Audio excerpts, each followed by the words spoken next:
সুস্মিতা, আমি কাজে যাচ্ছি, তুই কোথাও যাবি না কিন্তু, বাড়িতেই থাক, কোনো দুষ্টুমি করবি না কিন্তু, আমি তাড়াতাড়ি ফিরে আসবো। আচ্ছা মা, তুমি কাজ থেকে ফিরে এসে আমাকে একটা জামা কিনে দিও, আমার জামাটা পুরনো হয়ে গেছে। আমার কাছে এখন টাকা নেই রে মা, কাজ থেকে টাকা পেলে আমি জামা কিনে দেব। এই বলে সুস্মিতার মা কাজে চলে গেল। মা তো কাজে চলে গেল, আমি খেলা করে আসি। সুস্মিতা তার বন্ধুদের সঙ্গে খেলা শেষ করে বাড়ি ফিরে আসলো। এরপর তার মায়ের জন্য অপেক্ষা করতে লাগলো।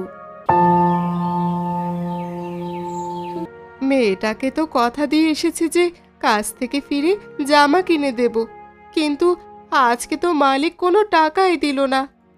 এবার আমি আমার মেয়েকে কি বলবো, কি জবাব দিব? আমি আমার মেয়েটাকে নতুন জামা কিনে না দিলে আমার মেয়েটা তো অনেক কষ্ট পাবে। মা, তুমি চলে এসেছো? আমি তোমার জন্য কতক্ষণ ধরে অপেক্ষা করছিলাম। তুমি না বলেছিলে কাজ থেকে ফিরে আমাকে নতুন জামা কিনে দেবে? চলো মা, এক্ষুনি আমরা নতুন জামা কিনতে যাই। মারে, আমি যে মালিকের কাছ থেকে 1 টাকাও পাইনি, আমি তোকে নতুন জামা কি করে কিনে দেব? তুই মন খারাপ করিস না মা, দেখি আমি অন্য কিছুর একটা ব্যবস্থা করতে পারি কিনা। না মা, আমি তোমার কোনো কথাই শুনবো না। তুমি আগের বারও এই কথাই বলেছিলে, কিন্তু তুমি আমাকে কোনো জামাই কিনে দাওনি। এবারও তুমি আমার সাথে তাই করবে। আমি তোমার কোনো কথাই শুনতে চাই না। তুমি আমাকে একটুও ভালোবাসো না।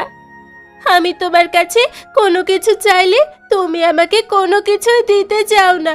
আমার বন্ধুরা সবাই নতুন জামা কিনেছে, শুধু আমি কিনতে পারিনি। তারা অনেক মজা করে জামা পরবে, শুধু আমি পরতে পারবো না। আমি আর এই বাড়িতে থাকবো না, আমি এক্ষুনি চলে যাচ্ছি এখান থেকে। এইসব কথা বলে সুস্মিতা মন খারাপ করে সেখান থেকে চলে যায়। সে মন খারাপ করে নদীর পাড়ে দাঁড়িয়ে থাকে। সুস্মিতার মন খারাপ দেখে সেখানে একটি দৈত্য চলে আসে। কি হয়েছে তোমার? তুমি মন খারাপ করে দাঁড়িয়ে আছো কেন? তোমার কিসের এত কষ্ট? এরপর সুস্মিতা দৈত্যকে সবকিছু খুলে বলে। ও, এই ব্যাপার। তুমি মন খারাপ করো না, এই নাও জাদুর ফুল। এই ফুলটা তুমি তোমার বাড়ির পাশে গাছের নিচে রেখে দেবে। এরপর দেখবে তোমার মনে সব ইচ্ছে পূরণ হয়ে যাবে, তোমার সকল কষ্ট দূর হয়ে যাবে।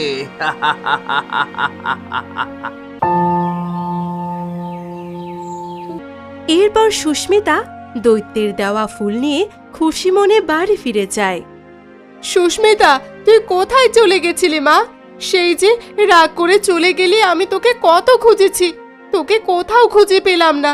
মা, তুই কোথায় গেছিলি? আর তোর হাতে কিসের ফুল? মা, এই ফুলটি আমাকে একটা দানব দিয়েছে। দানব বলেছে এই ফুলটা আমাদের গাছের নিচে রেখে দিলে তাহলে নাকি আমার মনে সব আশা পূরণ হবে। তোর কি মাথা খারাপ হয়ে গেছে নাকি? এইসব কি বলছিস? কোথা থেকে দৈত্য আসলো? আর এটা কিসের ফুল? মা, তুমি বিশ্বাস করছো না তো? দাঁড়াও, এক্ষুনি আমি গাছের নিচে রেখে দিচ্ছি, তারপর দেখবে জাদু হবে।